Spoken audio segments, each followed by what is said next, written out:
This meeting is being recorded.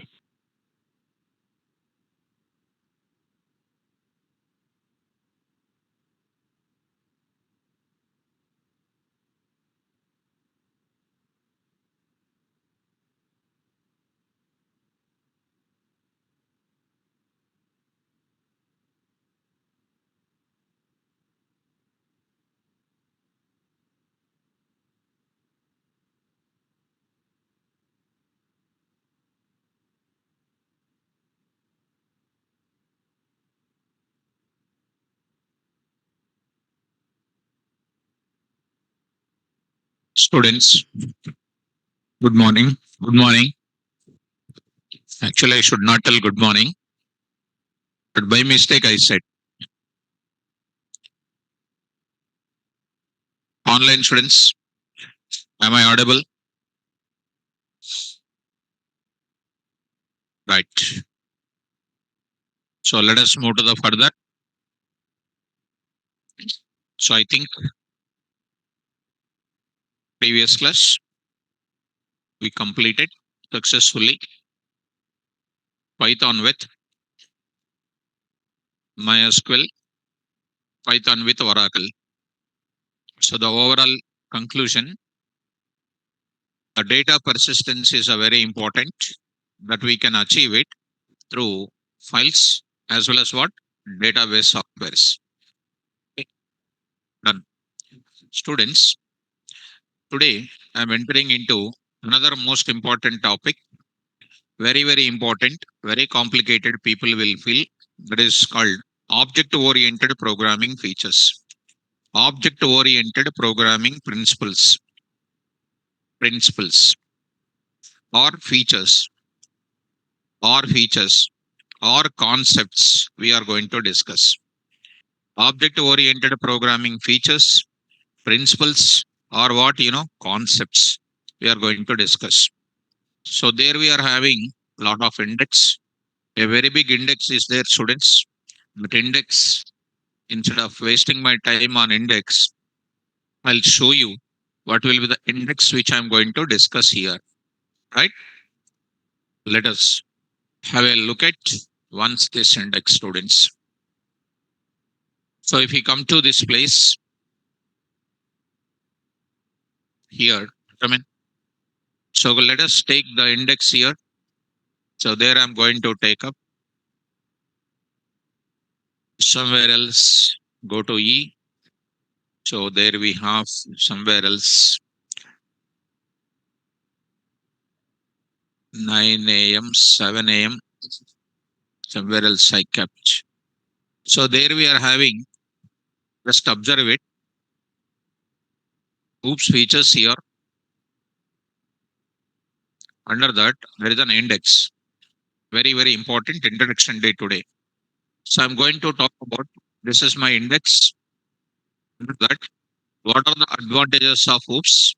List of object-oriented principles, classes, objects, encapsulation, abstraction, inheritance, polymorphism, message passing. This is already we discussed in the classes. Because message passing is nothing but passing the data from the function to the function definition. Positional parameters, default parameters, keyword arguments, variable length arguments, keyword variable length arguments, that are the same thing once again coming into the oops itself again. Next, if I come to classes concept, under that, importance and purpose of classes concept, syntax for defining class, types of data members, instance data members, class level data members, types of methods, instance methods, class level methods, static methods. What is self and CLS programming examples? Under object, importance and purpose of object, creating object, programming examples with oops related to pickling and unpickling, which we already discussed in the files, and a database communication with the classes and object. There is a PDBC once again coming in communication with the database again. So this is classes and object related things. Still within the class, what will be coming? Constructors in oops will come. Importance and purpose of constructors. Types of constructors. There are two types, default and parameterized. And rules for constructors. Examples with programming. Next, destructors in OOPS with a garbage collector. Importance and purpose of destructor. Syntax for defining destructor. Internal flow of destructor. Relationship between destructors and garbage collector. GC module. Programming examples we discuss it. Okay. Data encapsulation and abstraction. This is a second. Once we know classes and object, data encapsulation, abstraction, and rest of them are dead easy. So encapsulation and abstraction, implementation, purpose, and then programming examples. Next after that, inheritance and polymorphism. Inheritance will be the next. Importance and purpose of inheritance, types of inheritances, syntax for using inheritance in Python, programming examples. Method overriding in OOPS, which is a part of it. Importance and purpose of method overriding, memory management in method overriding, programming examples.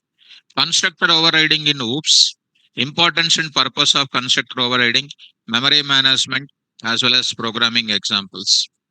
Polymorphism last. Importance and purpose of polymorphism, difference between polymorphism and inheritance, method overriding and with polymorphism, constructor overriding with polymorphism, super and class name approaches in polymorphism, many examples. This is what our total biggest index. If you look at any index of any of the tutorials, any, so see our index also. Don't miss the classes. Try to read well, try to practice well, try to respond in the class. Now I'm going to enter into the why object-oriented programming concept came. In the beginning days, when you look at in your place, if you go to your place here, features of Python, if you look at, where I did not discuss one feature, functional and object-oriented, I did not discuss. I said I will explain in the OOPS first. Okay. So already we discussed functional programming. Functions we completed already. Now we are entering into the object-oriented programming. So object-oriented programming principles are very important in machine learning. When you become, once you learn Python in one day or the other day, you are supposed to work on the data science related projects. That is a damn sure. Everybody has to take care. So now I'm going to enter into the further. Why the object-oriented programming principles are there? That I want to discuss in the class. So let me start with introduction to the object-oriented programming. Introduction to the object-oriented programming I'm going to give you. Introduction to object-oriented programming.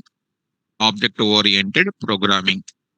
Programming principles or whatever it is. So let us understand what is this object-oriented programming principles. Students, when you look at any industry, to develop any real-time project,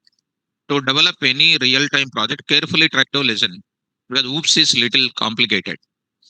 What the OOPS you learned in your colleges? It is useless. Nothing. It's just like a dust. Just like a dust only. So no use at all. And your OOPS are already OOPS. Because they did not give any knowledge. I'm saying not just like a dust only. No use of that.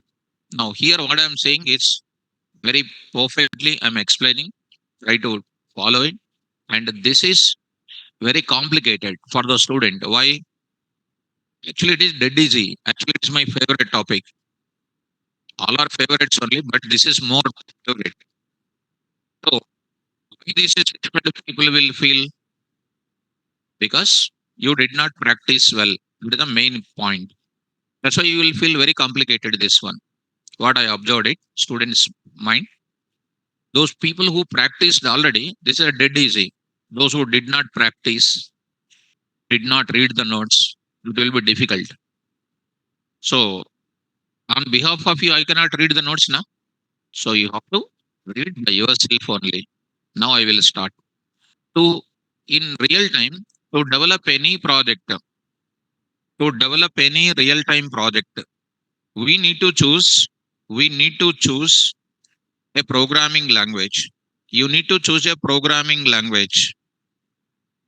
That language can satisfy, and it can satisfy, and it can satisfy, and it can satisfy two types of principles. Two types of principles. Two types of principles. Number one is, function oriented principles. Number one, functional oriented principles, functional oriented or procedure oriented. I can write procedure oriented principles. Second is called what? Object oriented principles. Object oriented principles. There are two types of languages will be there in the real time. One is called functional oriented principles or procedure oriented principles, and the second one is called object oriented principles. Under functional oriented principles, which languages will satisfy? C is one of the functional oriented programming language purely. Procedure oriented programming language purely.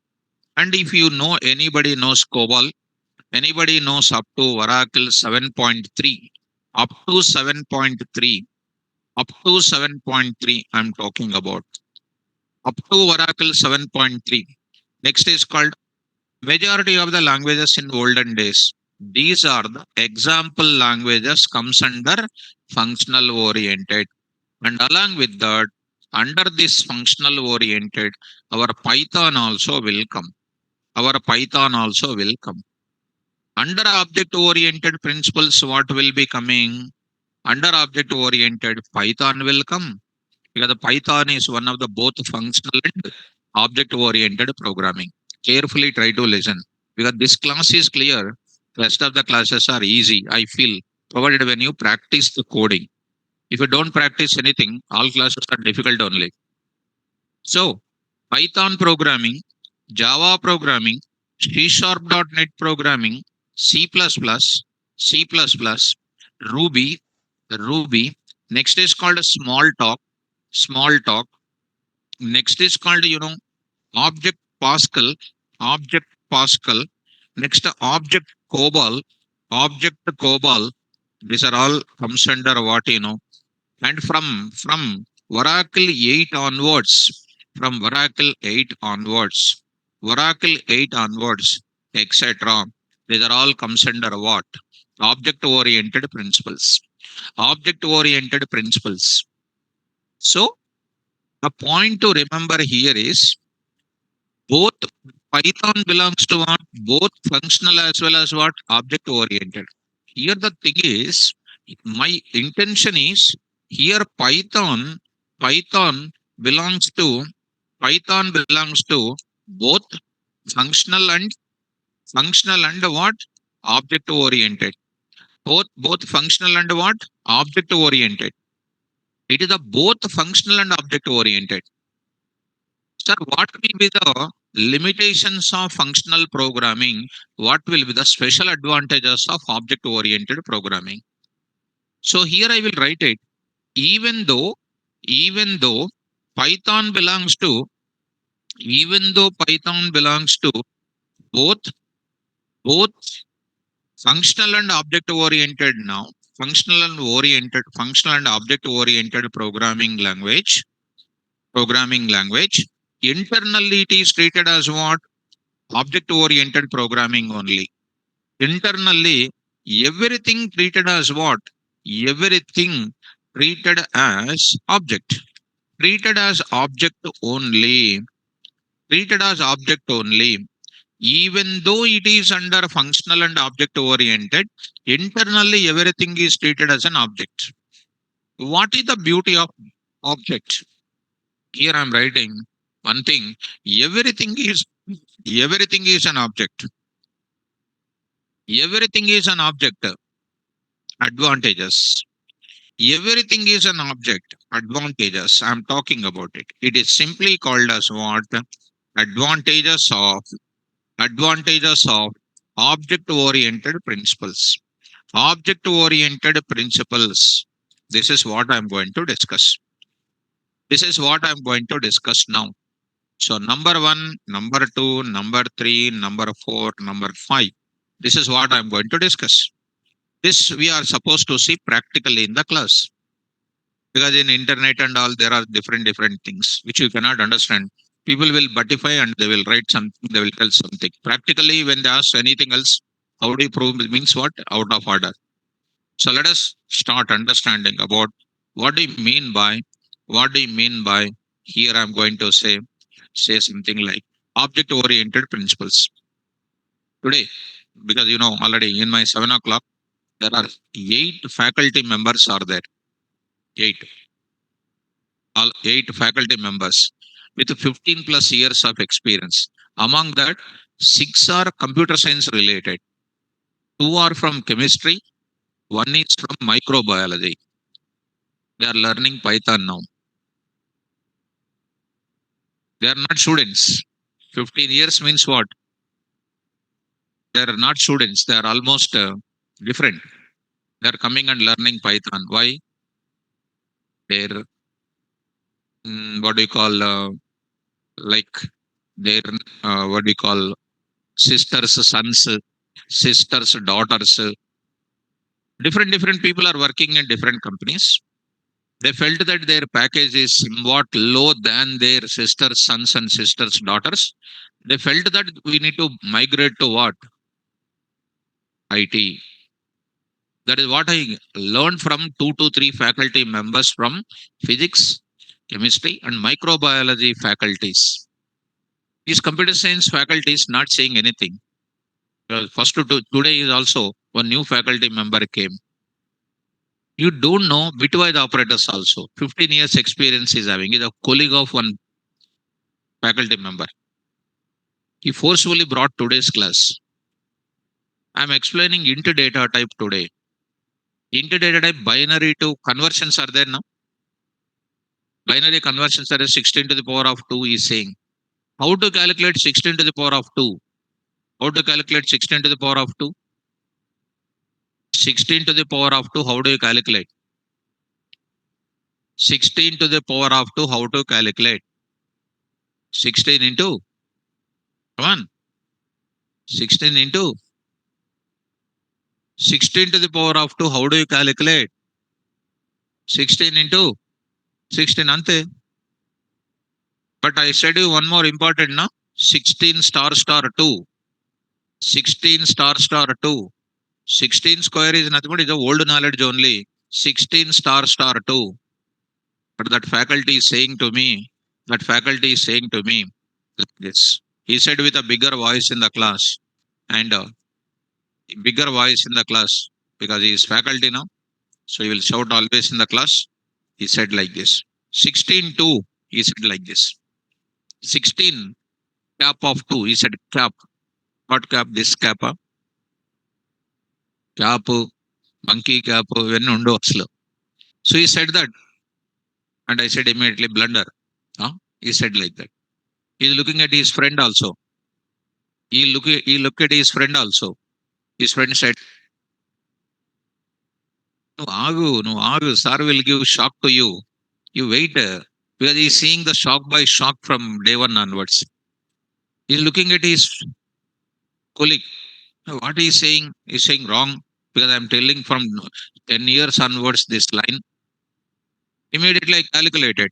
16 to the power of 2 is saying 256. So 16 is called what? Basically, this is called what operator? Bitwise XOR. What is the 16? What is the 16? 1, 0, 0, 0, 0, 0. What is the 2? 0, 0, 0, 1, 1. 1, 1. 1, 0, no? 1, 1. 1, 0. What is the 0, 0, 0, 1, 0, 0, 1? What is the answer now? 2 to the power of 0, 2 to the power of 1, 2 square, 2 cube, 2 to the power of 4. 16 plus 2. It is called what? 18 is an answer.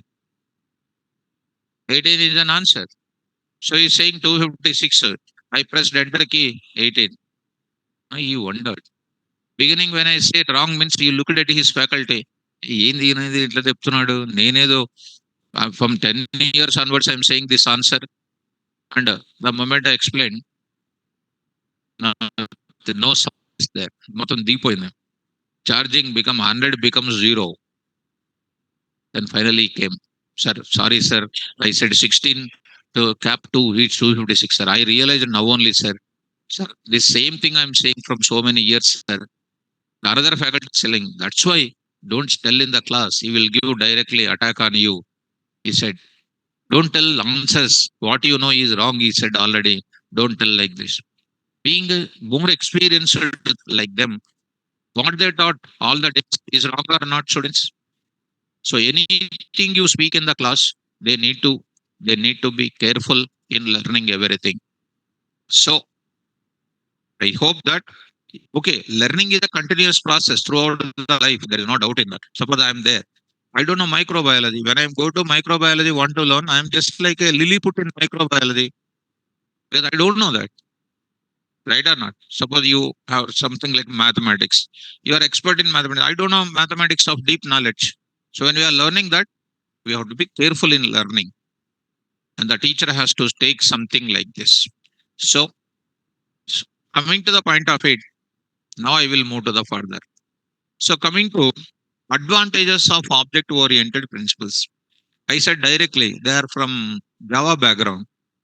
Oops, related word came today. So I asked, what is the class? What is the class? He say collection of objects is a blunder. What your sir said, collection of objects is a blunder. I shown what is the real class, real meaning of class. Today I'm going to tell you that. Because what you learned in academics is completely blunder. What you learn here, everything point to point I'm showing in the practical in the laptop. That you need to understand, need to practice well. That is what I'm expecting from you people. So let us start with the first thing. Tell me, what is what are the advantages of object oriented programming principles? First thing, tell me, what is an advantage? Everything is an object. Advantages. First object, tell me, because of treating everything is an object. Because of treating everything is an object, what is an advantage? Because of everything is an object, what is an advantage? ఎందుకే మీరు మొద్దు బాబులు? So look at, go to the place in the beginning of the sentences, 9 a.m. features of Python, platform independent, I said all values are stored in the form of object. Object stores unlimited amount of data or not? So look at platform independent. You see here I am writing Java objects contain size restricted and memory space restricted, and Python objects contains what? Unlimited data, unlimited size, and we can store unlimited kind of values. In Python, all values are stored in the form of what? Objects. And objects can store what values? So what is the first advantage of object? Why object is required? Hmm. So objects can store what values? Unlimited number of values. Unlimited number of values. There is no restriction like int a is equal to 10. A is equal to some 49, 49, 49, some number of 49s. It will give error or not? Because already you have seen in Java side, int is the keyword. Because of the keyword a is equal to, you are getting value something like, go to your place now. In program files, if you take it, if we go to Java here, if we go to this JDK, if we take this bin, JShell here, run as administrator, here I'm going to write it. Look at that. Int a is equal to 10, a is equal to 4566, done. A is equal to 9999 like this. It is an error. It is an error because it can't store large amount of data. When you come to Python, this one, go to Python here, writing it. Go to this place, print of a, comma what? Type of a, which is called what? Int is called what? Class. What is A? Object. Of which class? Int class. Class is not a collection of object. With class, we will create object that I'll explain to you. A is equal to not only like that, it is going to be something like this. It is going to be something like this. Print this data. It is going to print such a big number here.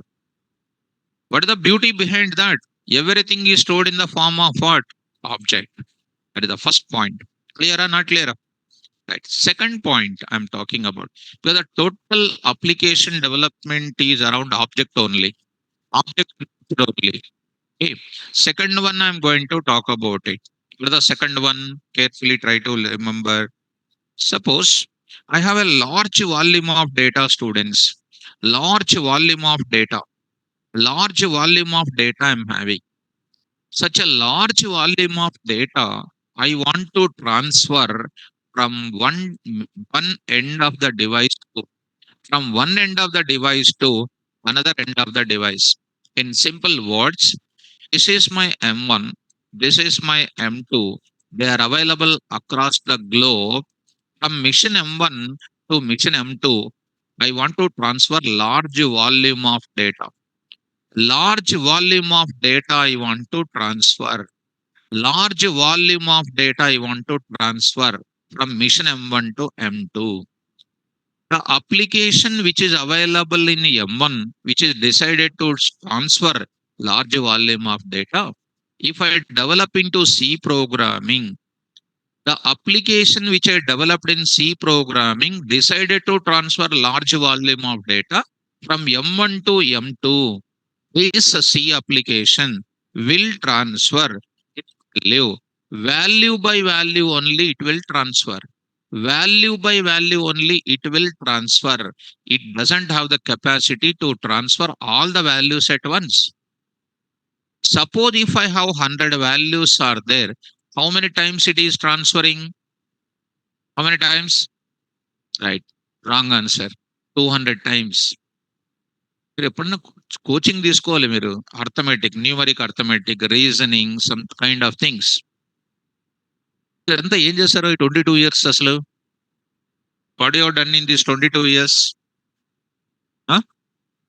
So this 100 values for one value going there for second value it is coming back for second value if you want to you are in Hyderabad to go to your native place and come to Hyderabad how many times you are going to and fro to and fro. To and fro means what? Going and coming. To take the value and transferring again coming for second time. It is going to take how many to and fro calls between two end of the machines? 200 times it will be transferred. Right to be intelligent. Outside you are so intelligent now.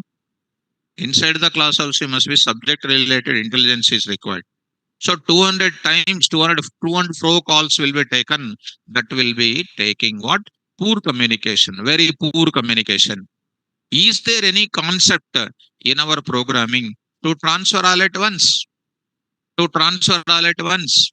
To transfer all at once, what I do? I need to go for B is equal to bag off. For example, B is equal to bag off. Like L is equal to list off.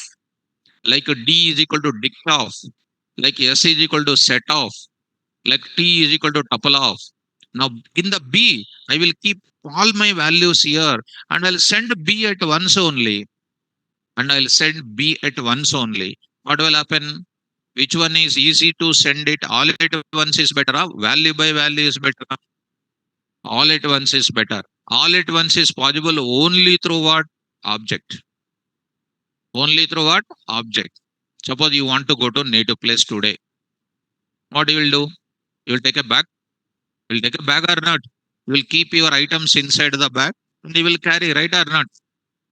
Or you will take keyboard once to the native place, mouse once to the native place, pen drive once to the native place, keyboard once time to the native place, mobile one time, charger one time, bed one time, table pad one time. Like that will you carry? You will pack everything and you will go at once or not? What is that concept in life? Object orientation. You will transfer all at once or one by one. All at once is done only through what?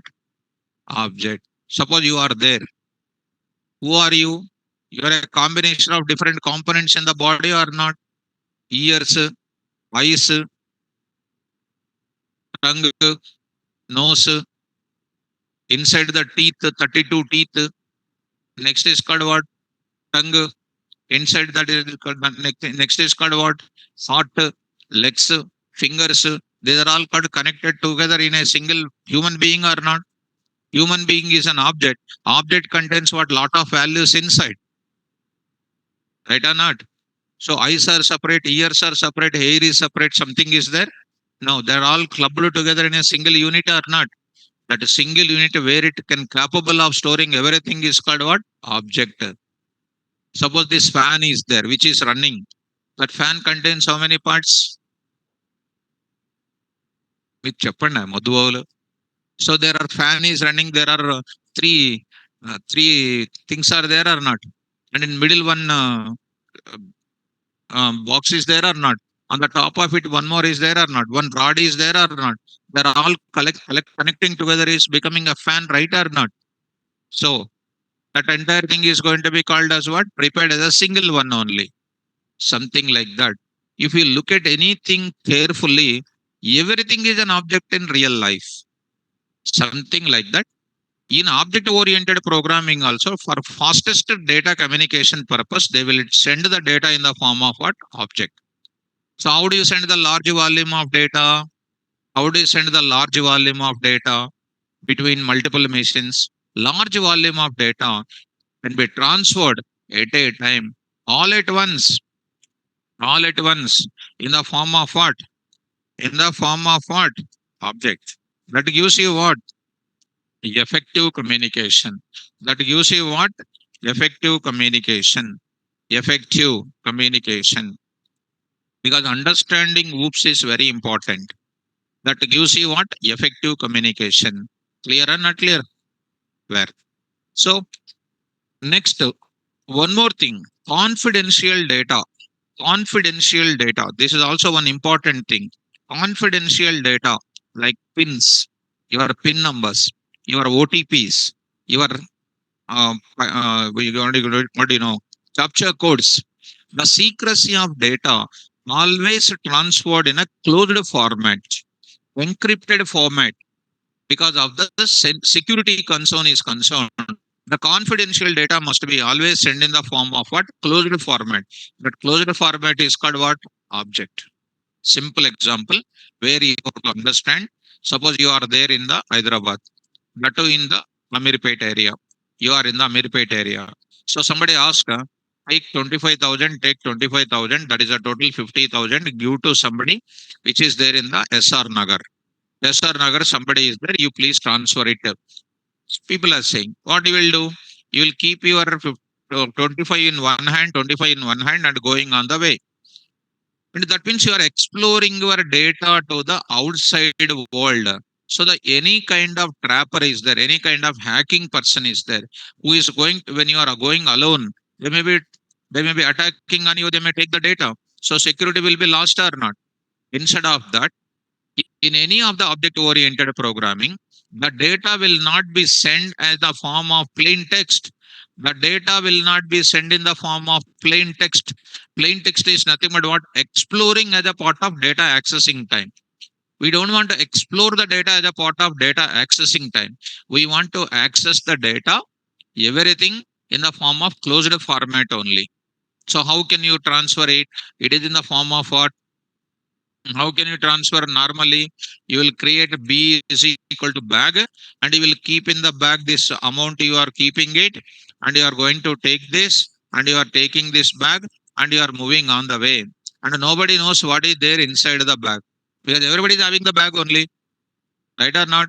So which data is so confidential? Object data is very confidential. That's why objects are providing what? Enhanced security is providing. Security is more.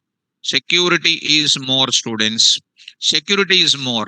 More security will be coming in the form of what? Object. Clear or not clear? Yes. Next, I'm going to talk about the fourth one. Fourth one, very, very important. Students, when you go to our Python only, you take it. But in the case of functional programming, what is happening? Data will be only plain text is available, not in the form of what? Open data only available, not in the form of closed format.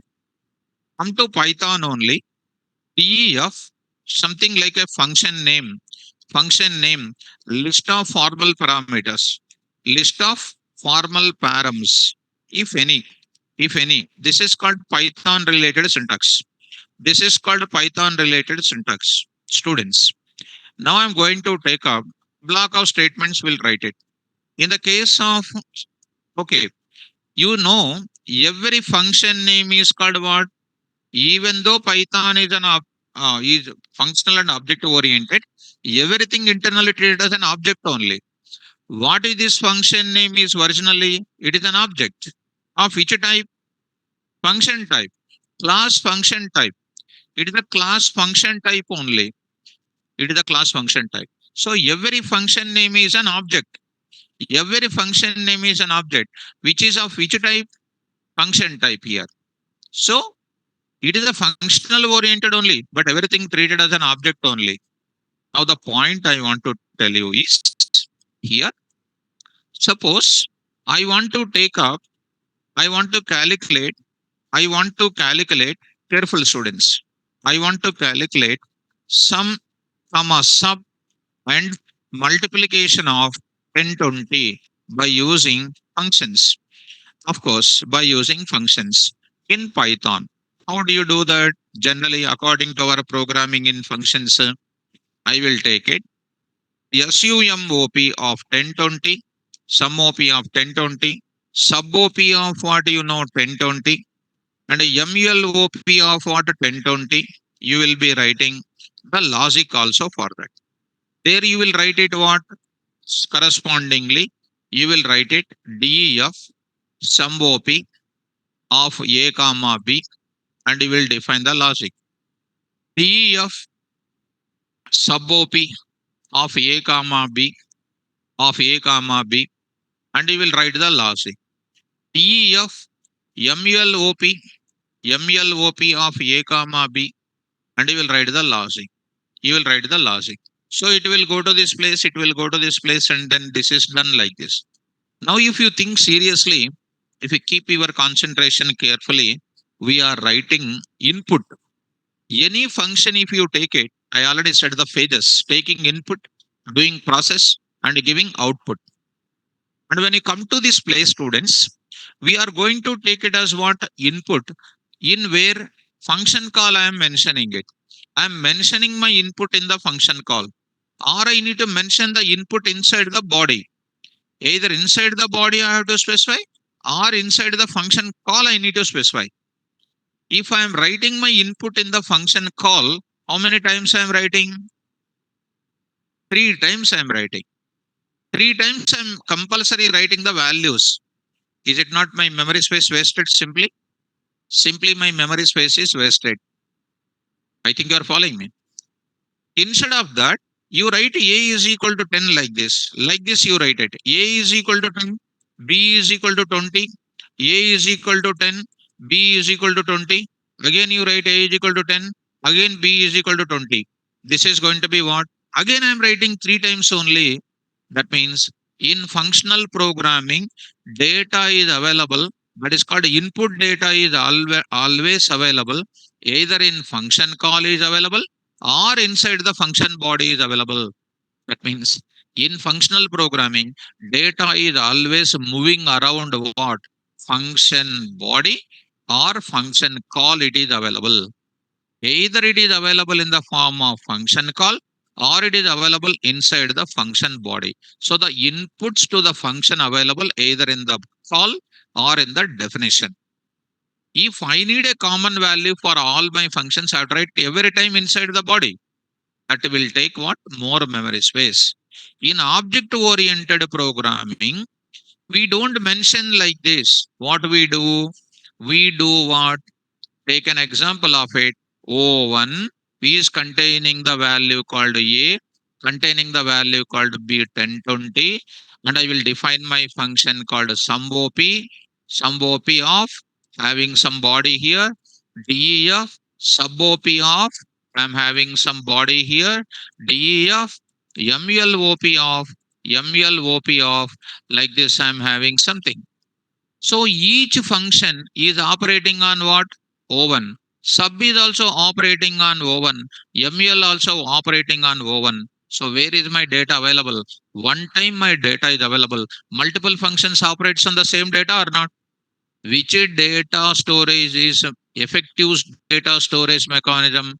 Object data storage is the effective mechanism. This is known as what? Object data storage. So which data storage is the best storage? Object data storage. Inka best example, general example which you can understand. Take your mobile. What is your mobile? The mobile which is there in your hand is what? Object, right? Your friend contact list is there. Your relative or your friend contact number you are storing. How many times you are storing? One time you are storing. Where are you storing? In your object. Mobile, your mobile type is called object. That one time contact you can use for how many ways? For calling, you can call, you can say what? SMS you can send, SMS off, call off. Next is called what? Chat off. Next is called what? Video call off.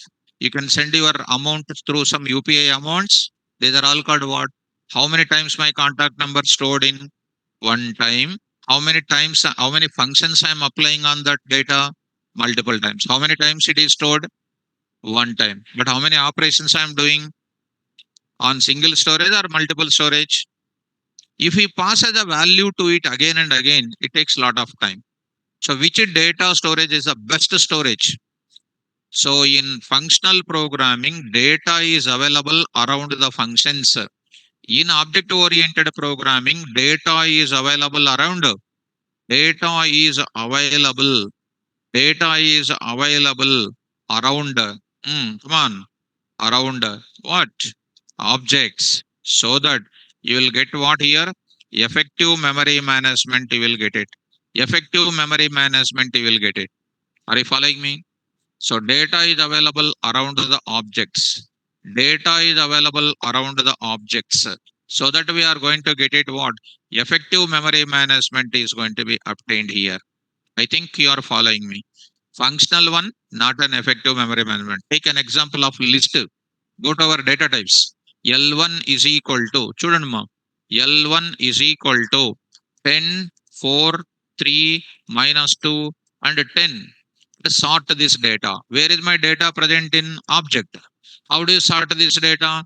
L1 dot sort of. Sort function is working on which object data? L1. L1 dot reverse. L1 dot reverse. Reverse function is working on which data? L1 data. L1 dot copy. Copy function is also working on what? L1. But my L1 data present how many times? One time. But how many functions are operating on that? Multiple functions are operating. So which data storage is the best? Object data storage is the best. Functional data storage is not the best. Following me? Right. So I'm going to take up, I'm going to move to the further. I'm going to say next one. I'm talking about memory management also. I'm talking about memory management. Let us coming to the another questioning here. Students, how many ways are there to reuse my things so far in the class? How many ways are there to reuse? Or how many ways are there to reuse? Actually, I don't want to give you that directly. I want to ask you this. How many ways are there to reuse my things in the class of Python? Using functions, modules, packages. Functions will do what? Accessible in the same program, not possible to access in the another program of same folder. To access my function of same program in other program also, I will go for what? Modules. Modules will not provide across the folder access. To access across the folder access, will go for what? Packages. So functions reusable, modules reusable of these functions, packages also reusable. You have seen that examples in the class. Students, you see hyd.py is one module name. There I'm having def x function, take care, take care. An important sensitive point I'm talking. Y function I'm taking, Y function I'm taking, Y function I'm taking. Next I'm going to take it. Z function I'm going to take it. Z function I'm going to take up. Z function I'm going to talk up. X function hyd.py is called, come on, module name. Very good. Module.